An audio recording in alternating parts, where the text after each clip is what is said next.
मेरा नबी मेरा ईमान है, कुरान मेरा ईमान है, मैं ईमान रखता हूँ इसके ऊपर। अगर तुम इस ईमान के ऊपर जुल्म करोगे तो इस ईमान को लेके मेरे को क्या फ़ायदा है? इस ईमान चाहे रहे चाहे ना रहे कोई फ़र्क नहीं पड़ता है। मेरा नबी मेरा ईमान है, बस ईमान के ऊपर कोई अगर आघात करे तो ये बर्दाश्त करने का नहीं है, बर्दाश्त कतई नहीं करने का। क्यों करूँ? तुम लोगों की सोच अच्छी तरह का मालूम है। रसूल पाक सल्लल्लाहु अलैहि वसल्लम के ऊपर टिप्पणी अगर तुम लोग करोगे तो मुसलमान कभी चुप नहीं बैठेगा। अगर वो कुछ भी करेगा, ये जब करेगा तब हम लोग क्या करेंगे? इस दुनिया को ये बोल के दिखाएंगे, देखो ये लोग दंगाई हैं। लेकिन लड़ाया तुमने, बुलवाया तुमने, जब ऐसा बात बोला तब क्या करना चाहिए था? तुरंत इस देश का कानून के हिसाब से उसको अरेस्ट करना चाहिए था। उसको अरेस्ट करो, वो ऐसा बात क्यों बताया?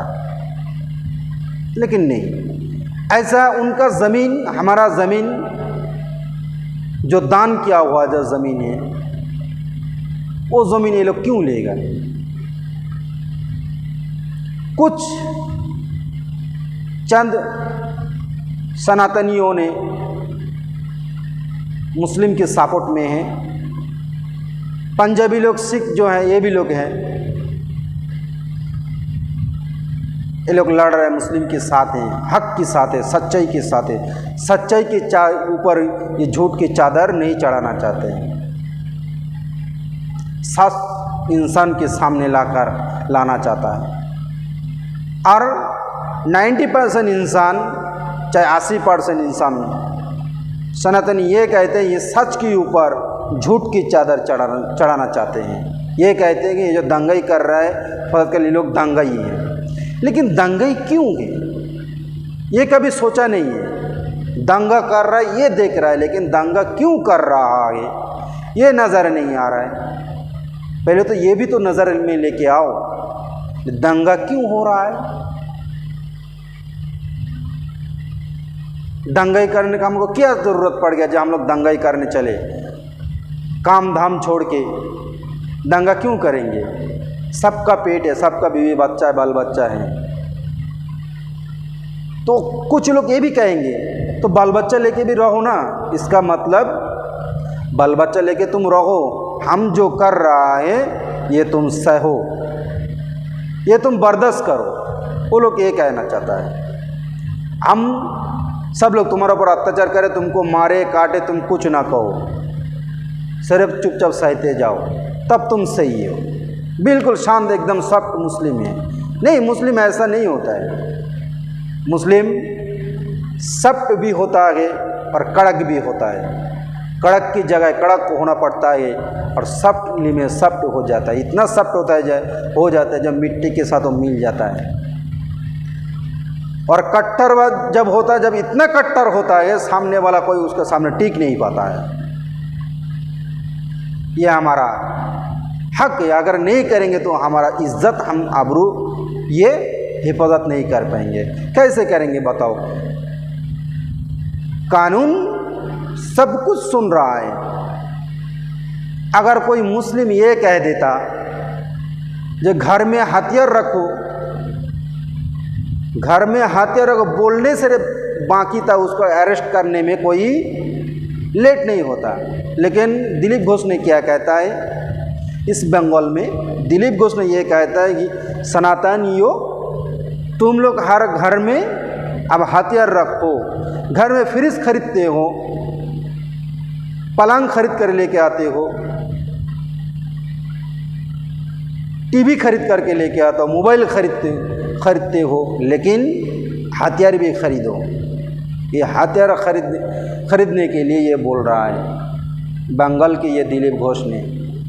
अब बताओ, ये जो बात बोला ये कई हिंदू एक की ज़बान में भी नहीं है जो ये जो बोला ये गलत बोल रहा है। लेकिन यही बात सेम टू सेम बात कोई अगर मुस्लिम स्टेज में आकर ये बोले जो मुस्लिम यहाँ पे हिंदू कहाँ है? हिंदू को नाम को बदले सिर्फ मुस्लिम कहें। मुस्लिम कहने के बाद ये कहें जो तुम लोग घर में हथियार रखो, भाई उसका अरेस्ट करने में कई टाइम नहीं लगेगा। यही हमारा देश का कानून है, यही हमारे देश में अदालत है। बताओ इंसान ऐसा सिस्टम के ऊपर कैसा भरोसा करेगा? एक बोले तो गाली है और वही बात और एक बोले तो वो ताली है, ताली बजता है उसके लिए, और ये बात कहते तो इसको गाली लगता है। देखो ये दंगाई फैला रहा है, दिलीप घोष क्या दंगाई नहीं फैला रहा है, इसकी वो मिठाई बांट रहा है आप लोगों को। आप लोग अच्छा लग रहा है क्योंकि आपकी सरकार है। लेकिन एक बात सोचना है ज़रूरी है, अपना दिल का भी ये सवाल करना जी वो जो बोल रहा है बिल्कुल ये सही बोल रहा है, लेकिन एक बार भी हिंदू लोग ये लोग इसके लिए विरोध नहीं किया है। यही तो सबसे बड़ा अफसोस है। तुमको झूठ, तुम्हारा झूठ तुमको दिखता नहीं है, तुम दूसरे को झूठ को लेके उसको वायरल करते रहते हो। इसका मतलब ये क्या हुआ? रब ने ये जो कहता है 42 सूरह बकरा में, वला तलबिसुल हक़्क़ बिल बातिल व तक़्तुमूनल हक़्क़ व अंतुम तअलमून, हक के ऊपर कभी तुम झूठ की चादर मत चढ़ाना, झूठ को सच्चाई को भी तुम मत छुपाओ। सच्चाई को होना, चाहे तुम कहीं की धर्म की हो। सच्चाई बोलने से कभी डरो मत, डरने से कभी सच्चाई नहीं होता है, सच्चाई बाहर नहीं आ पाएगा। मुस्लिम कभी यह डरता नहीं है सच बोलने के लिए, ये सच हमेशा कहता है, हमेशा बोलेगा, हमेशा बोलता रहेगा इंशाअल्लाह। क्या कहना है बताओ? झूठ कभी इसको कहता नहीं है, झूठ का सहारा कभी नहीं लेगा। ये कभी तुम लोगों को सोचना चाहिए था। थोड़ा सा दूर से पढ़ लिया, अल्लाहुम्मा सल्ली अला सय्यिदिना व मौलाना मुहम्मद व अला आलि सय्यिदिना व मौलाना मुहम्मद। अस्सलातु वस्सलामु अलैका या रसूलल्लाह, अस्सलातु वस्सलामु अलैका या हबीबल्लाह, अस्सलातु वस्सलामु अलैकुम या सय्यदुल मुरसलीन, अस्सलातु वस्सलामु अलैका या रहमतल लिल आलमीन। सदक़ल्लाहुल अज़ीम। ये कहना है मेरे को, जो कभी भी हम लोग झूठ नहीं कहेंगे, ना कभी झूठ की लंछन हमारा बदन में लगने देंगे इंशाअल्लाह। मेरा रसूल के बारे में कोई अगर टिप्पणी करे, कोई अगर रसूल पाक सल्लल्लाहु अलैहि वसल्लम के नाम के बारे में गंदगी फैलाए, गाली दिए, तो हम कतई बर्दाश्त नहीं करेंगे। उनका देव देवियों का क्या हम लोग कभी गाली दिया है? तो तुम लोग का इतना खुजली क्यों होता है मुसलमान के नबी के ऊपर, मुसलमान के कुरान के ऊपर, मुसलमान के जायज़त के ऊपर? तुम लोगों के कुछ भी नहीं है क्या? ज़बरदस्ती तुम लोग को ये राम के नाम इन लोगों के मुंह से बुलाना चाहते हो, ऐसा क्यों?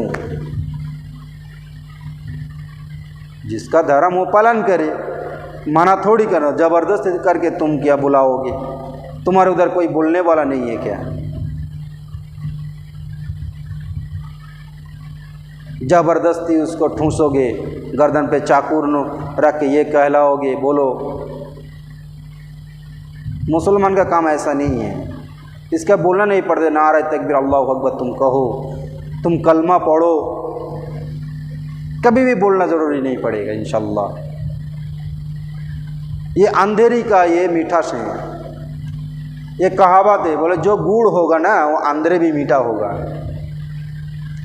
मेरा कुरान, हमारा रसूल, ये अंदरे भी मीठा लगेगा। ये कोई अगर चखेगा, मुंह पे अगर लगेगा ना, चखेगा इस्लाम को, जो चखेगा तो अंधेरे में अगर चखेगा तभी उसको मीठास लगेगा इंशाअल्लाह। आज जो झूठा होगा, जो मिट्टी होगा, वो मुंह में डालेगा तो पता चल जाएगा। किसी का धर्म का बदनाम करने का मेरे को कोई ज़रूरत नहीं, ज़बरदस्ती करने का कोई ज़रूरत नहीं है। लेकिन हमेशा देखता रहता हूँ, ज़बरदस्ती करता रहता है। लेकिन क्यों ऐसा करना मेरे दोस्तों?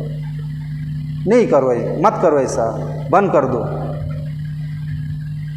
झूठ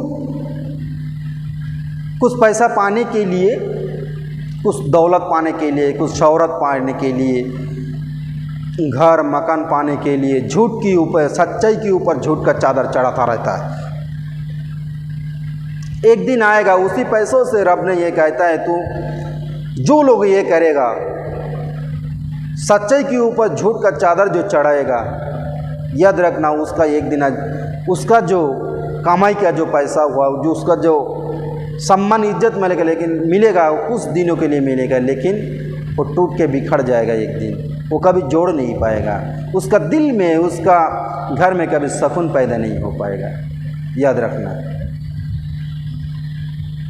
तो हम लोगों को सोचना चाहिए था कैसे कह रहे। कुरान को देखो ना, कुरान देखो तो इंशाल्लाह हम लोग कुरान पढ़ना छोड़ दिया। जिस दिन कुरान पढ़ना चालू करेंगे इंशाल्लाह देखना, हर वक्त तुम्हारा हाथ में आएगा। सच को सच कहो, झूठ को झूठ कहो, यही कुरान की हुक्म है, यही कुरान की नीति है, यही अल्लाह रब्बुल आलमीन का हुक्म है। ज़ालिकल किताब ला रैब फी हुदल लिल मुत्तकीन, ज़ालिकल किताब ला रैब फी। এই সেই মহান গ্রন্থ আল কোরআন, এই ऐसे महान ग्रंथ अल कुरान जो है, ज़ालिकल किताब ला रैब फी, कोई संदेह नहीं कि ये इसके ऊपर तकवा अवलंबन करिए। यही किताब केवल उन लोगों की पथ निदर्शन करता है, पथ दिखाता है, रास्ता दिखाता है। हुदल लिल मुत्तकीन, लोगों का मुत्तकीन बनो, मुत्तकीन बनूंगा। कुरान की सूरत में भी ये कह दिया, तो हम लोग की बनना चाहिए मुत्तकी। ये बहुत ऊंचा लेवल का इंसान का ये दर्जा दिया जाता है। जो मुत्तकी होता है रब उसका हो जाता है। वो जो मुत्तकी जो कहता है वही उसका मुंह से जो निकलता है रब वही करता है। मुत्तकी बनना इतना आसान नहीं है, लेकिन आसान भी है, बहुत आसान है मेरे दोस्तों। और यो पियो व्यूअर्स, आप लोगों के सामने मैं थोड़ा सा बयान किया हूँ इंशाल्लाह। इसके बारे में मैं बताऊंगा। सूरह बकरा में जो 42 का आयत जो मैंने पढ़ के आपके सामने रखा हूँ, ये 42 का जो आयत है, वला तलबिसुल हक़्क़ बिल बातिल व तक़्तुमूनल हक़्क़ व अंतुम तअलमून, ये जो आयत है, इस आयत के बारे में, झूठ और सच के बारे में, इस दुनिया को देखो, इस कुरान के हिसाब से देखो तो हर वक्त, हर टाइम, हर समय ये कुरान के साथ मिल रहा है। कुरान के बाहर कुछ नहीं है। रसूल सल्लल्लाहु अलैहि वसल्लम सुन्नत के हिसाब से वही हो रहा है। आज यही ख़त्म करता हूँ इंशाल्लाह, फिर मैं आलोचना करूँगा इंशाल्लाह। अस्सलामु अलैकुम व रहमतुल्लाहि व बरकातुहू।